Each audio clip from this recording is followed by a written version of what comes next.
Okay, everybody, so my thinking with this video is that in the videos I've already made and posted, I've showed you the rules, and it probably went something like this. I showed you a rule, then I showed you a problem for the rule.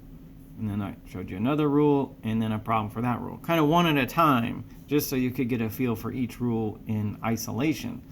And now I'm thinking, like, what if the problems were just assorted and mixed up, and we had to figure out what the rule was and proceed from there? That's, more or less my mindset for this video.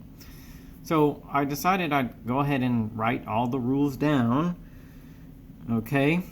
And I have them in one place in case we need to see them. And I would just go through and look on the list and try to tell you what's the right rule for each problem, okay? Now, these first two, I intentionally wrote them down to look similar. They have all the same numbers in them. 3x to the fourth, here's another 3, there's an x to the fourth. They look similar, but they're obviously different. And I, one, want to know that you can tell the difference, and two, more importantly, that you could tell how you use the rules is different. You see this one, 3 times x to the fourth, that falls under this rule that y is k, a constant, times some function of x. But this one, y is equal to 3 plus x to the fourth, falls under this rule, where y is one function plus or minus another. So those are different rules, and we apply them in different ways. So about this one, here's what I'm afraid of, is that you see 3 and you see, oh, 3 is a constant. The derivative of a constant is 0. Well, that's true all by itself, but this isn't just 3. That doesn't just say y equals 3. So let's look at it in more detail. This is the rule, 3 times x to the fourth power. What does it say you do with the constant? Carry it into the derivative. The constant k times the derivative of f of x. So we will do 3, and then what's the derivative of x to the fourth power? It's going to be 4x to the third power. And so my answer, 3 times 4 times x to the third power, that's going to be 12x to the third power. All right. So I got that one, but I had to notice, among the big list of rules, which one would be correct. What about this one? Well, this is the rule where you have one function plus or minus another. I guess 3, it might be strange to think of it as a function, but let's say like one thing plus or minus some other thing. You find the derivative of each part individually, and we carry the plus or minus into the answer. So what do you do with that plus? You just carry it into the answer. So let's do this. What's the derivative of 3 all by itself? Well, 3 is a constant. The derivative of any constant all by itself is 0. So we'll say 0, and then you carry the plus down. What's the derivative of x to the fourth power? Well, that would be, where is it? That would be this rule right here, x to the fourth power. The derivative is 4x to the third power, right? So y prime is 0 plus 4x to the third power. The derivative of the 3, carry down the plus, the derivative of x to the fourth power. So just 4x to the third power. So okay, when people learn Calculus 1 and they get to this portion of the class, they sometimes don't see the difference between these. And so I thought that, I would intentionally point them out, like right next to each other, all right? Okay, so let's look at a few more assorted problems. What about this one? This says 4 times x times root x. So I see the 4 there, that's a constant. I see that it's multiplied. So that seems like it might be this one, and I guess that would be partially correct. But what about the x times root x? What does that fall under? Well, my other rule that deals with anything like that is that if I have x to a power, then the derivative is that power times x to the power minus 1, okay? So the 4, I'm not so worried about. My y prime is going to be 4 times whatever the derivative of this is. But what I'm wondering is, when I see these two things right there, is that like a singular x to like a power instead of seeing two of them like that? Okay, so yeah, I think we can fix that.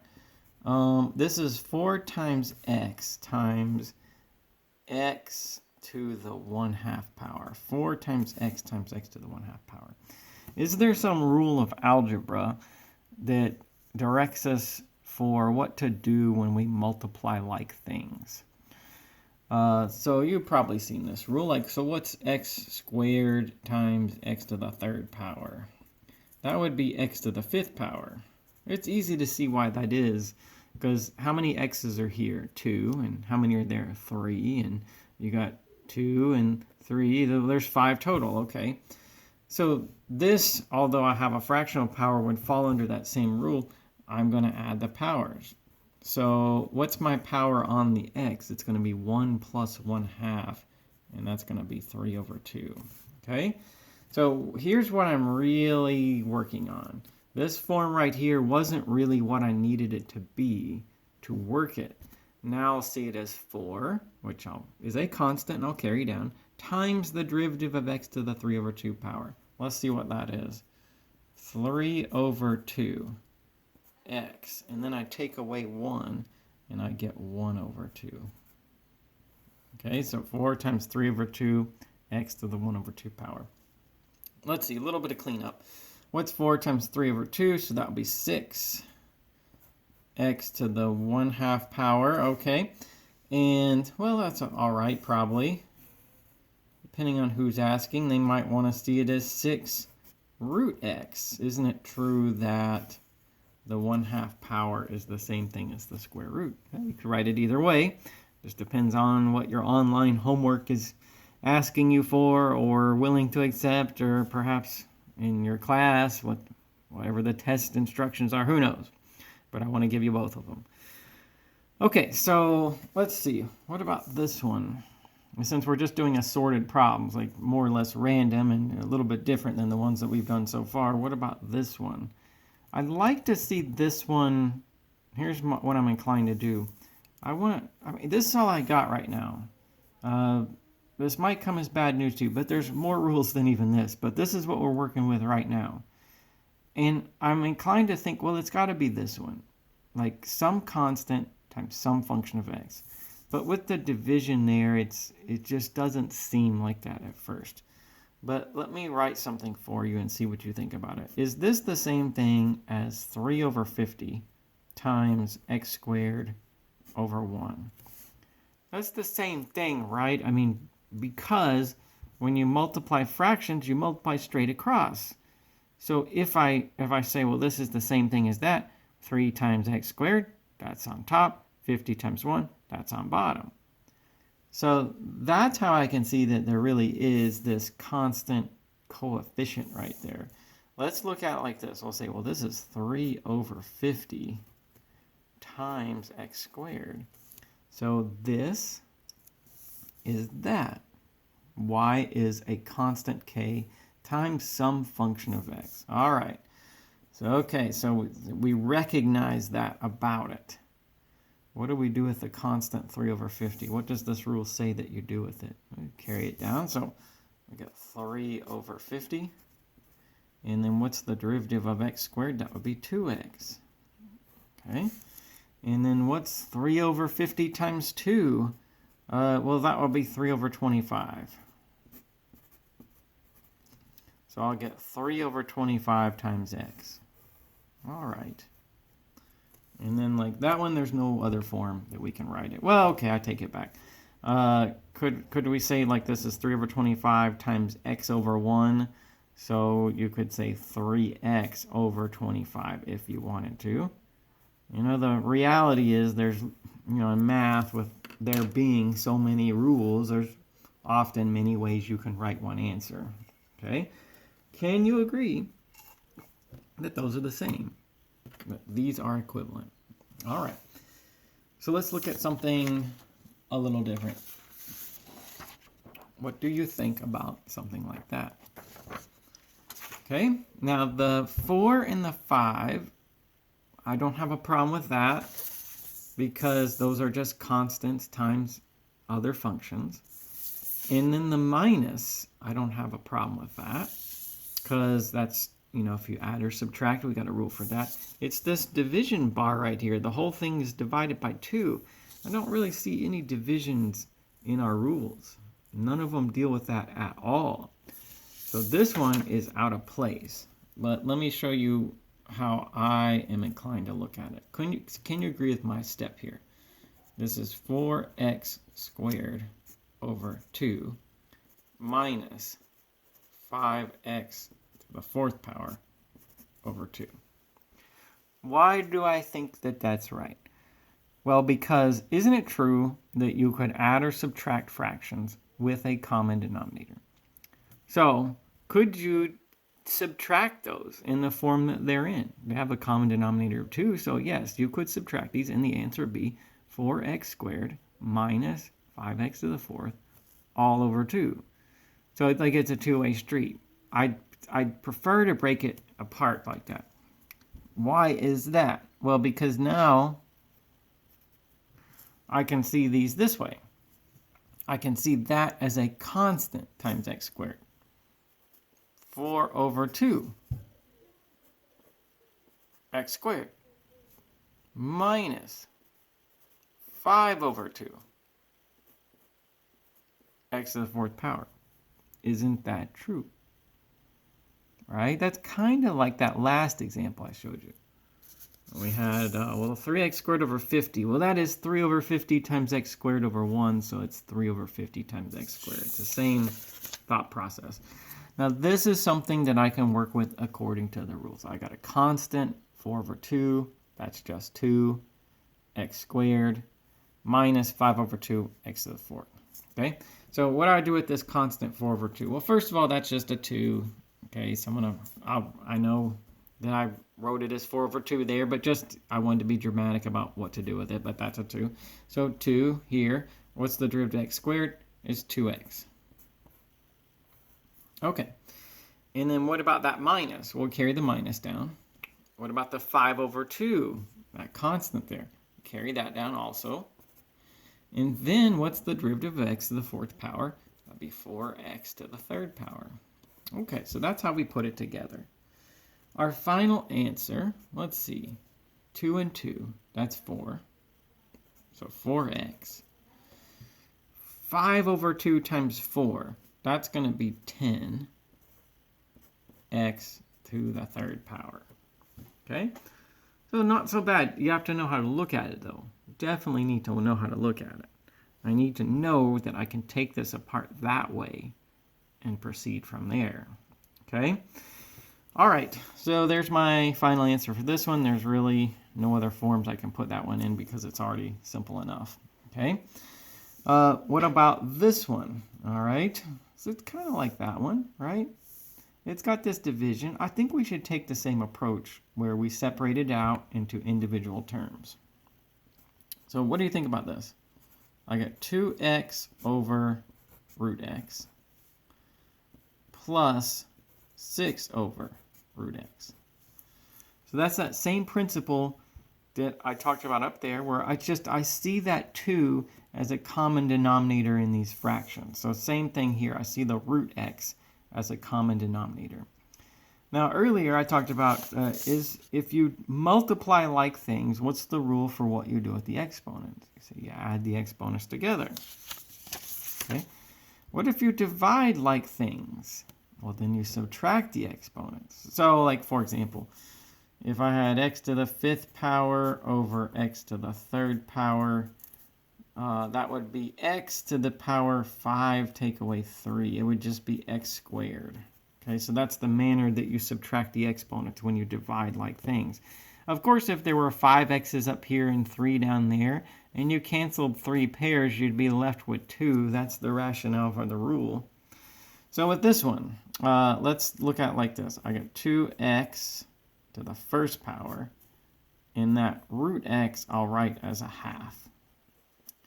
And then I got 6 over x half power.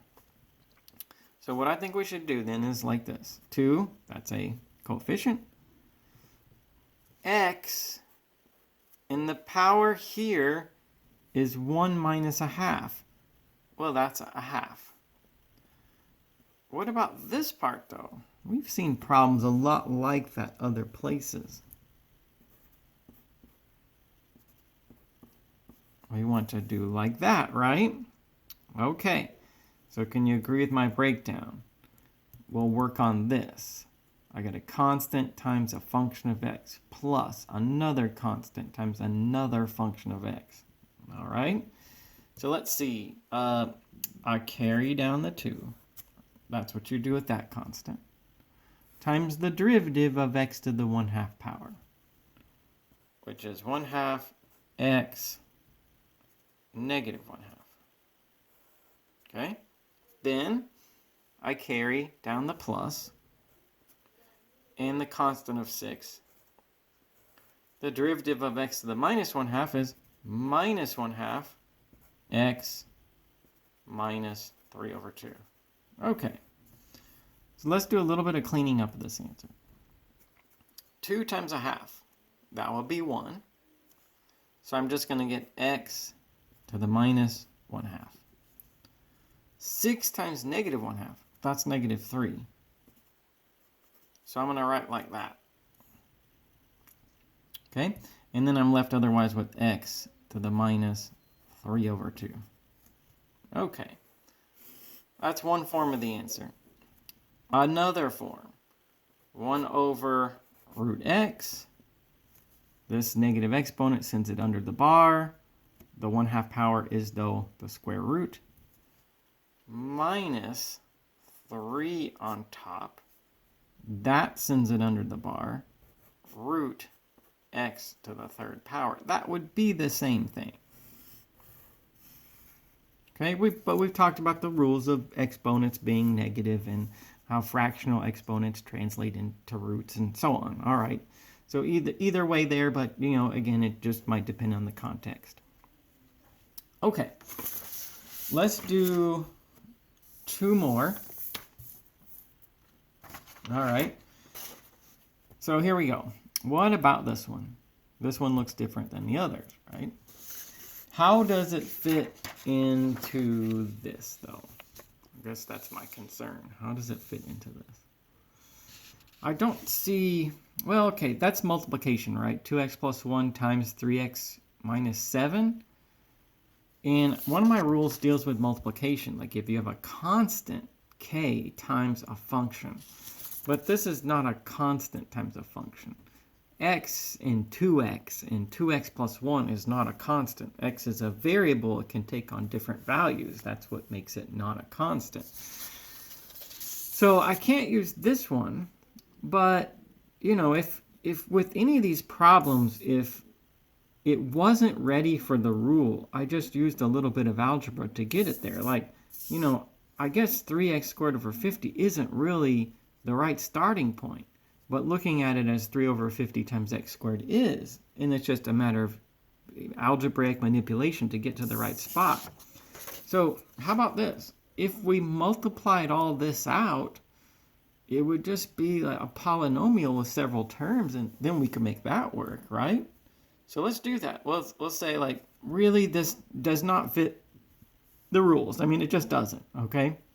But I'll multiply it out. I'll get 6x squared minus 14x plus 3x minus 7.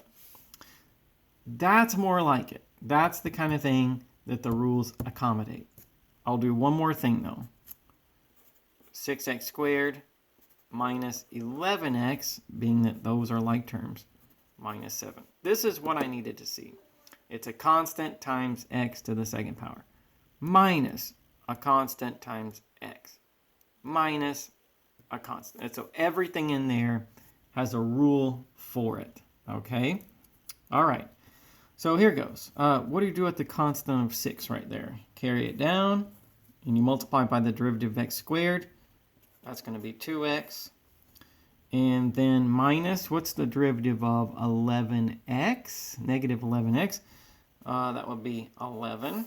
Okay, what is 11x all by itself? It's a line with slope 11, so its derivative is 11. So I carry down the minus. The derivative of 11x is just 11. And then carry down this minus. What's the derivative of 7? 7 is a constant. All by itself, it's a constant. Just this term right here, which is what we're working on now, is a constant. And so its derivative is 0. So my answer is going to be 12x minus 11. Whoops. 12x minus 11.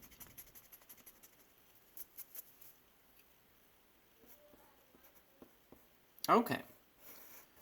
But as it was, none of my rules applied to this from the beginning. Most of the problems that we're going to do are going to take a little bit of work, algebra, in other words, to get them to the point where we need them to be. All right? Okay, so let's look at one more kind of like this. Let's say I give you this one. K is an unknown constant times x plus 1 times x minus 1. What are we going to do with that? Okay? Well, how's the k different than the x? I could say the x is unknown, but the x can take on different values. That's what a variable is. The k is unknown, but I'm saying it's a fixed number that you don't know. It's a constant that you don't know. So if it's ever said that in a mathematical or a scientific formula that k is, or g or L or whatever the letter is a constant, but it's not specified, then all right, we treat it as a constant. We treat it as a number that's fixed, but we don't know what it is. Okay? All right, now, wouldn't this have something in common with that one? I think it would. Like, we could say, leave this constant alone for now. Oh, whoops. What am I doing? Okay. And I'm going to carry on over here. I'm going to carry that constant to the answer, but when I reduce this, I'm going to leave this constant alone, and I'll multiply x plus 1 times x minus 1, which is a fairly easy thing to do, given that it's a difference of two squares. Okay, so this is actually this, k times x squared minus 1. So your derivative, what's it say? If your function is k times some formula that involves x, the derivative is k times the derivative of that function. So if you know the derivative of x squared minus 1, that's what goes here. Right? Isn't that what that rule says? Do you know the derivative of x squared minus 1? It's 2x. I guess, really, it's 2x minus 0 if you want to show all the work, but it's 2x. So let's write this way. It's k times 2x. We'll probably say 2kx. All right. So it can be a little bit awkward to deal with constants that aren't known. If that was just a 3 there, then it'd be like any of these numbers. But you'll find that in math and science and engineering that we have to work with constants when they're not known, and they're just going to be letters of the alphabet in our work. But if the rule says to do a certain thing with a constant, that's how we treat that number.